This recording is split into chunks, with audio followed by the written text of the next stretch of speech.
आधी रात में हुई मेरे घर में इतनी खतरनाक चीज, जिसको देख के मेरी रूह ही कांप गई। मेरे आत्मा से परमात्मा का मिलन हो ही गया था कि भाई एकदम चिल्लाने की आवाज है। जैसे मैंने उठ के खड़े होकर देखा, भाभी कमरे के बाहर सब लोग भीड़ लगाए खड़े हुए थे। मैंने कहा भाई ऐसा क्या ही हो गया। मैंने उनके बेड के मत्थे पे देखा इतनी मोटी छिपकली, जिसको देख के तो मेरी खुद ही समझ ही जाओ। अब इस छिपकली को तो भाई घर के मर्द ही निकाल लेंगे। तो ये लोग 2 बजे रात में छिपकली को भगा रहे थे और ये लोग मिलकर इसको चेयर कर रहे थे कि भाई तू कर सकता है। खुद की फटी पड़ी है और उसको चेयर कर रहे हैं। इतने सीरियस माहौल में भी यहाँ पे मजाक खत्म नहीं हो रहा। इसकी पूछ यूं करके यूं पकड़ूं, है ना? और ये थोड़ी देर तोड़े ना, और तोड़ते ही सीधा पूछी उधर से चक्कर चला रहा है, छिपकली अपने आप भागी।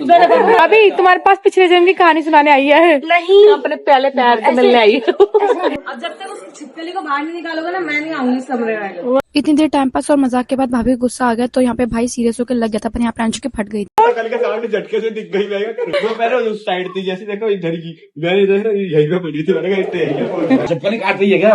पुराने जमाने के लोग डरते नहीं थे छिपकलियों से। बोले जाओ। फाइनली पापा छिपकली को भगाने के लिए रेडी हो गए थे और हमारी आखिरी उम्मीद पापा ही थे कि यही भगा सकते हैं। प्रांशु कितनी फट गई थी कि सोफे पे खड़े होकर देख रहा था। पापा ने हर जगह देख लिया पर छिपकली दिखी नहीं। फिर पापा ने कहा चुपचाप सो, पर सोएंगे तो तब छिपकली का खौफ खत्म होगा। पर यहाँ पे सबकी फटी पड़ी थी। अगर आपके घर में भी किसी कितनी फटती तो उसे अटैक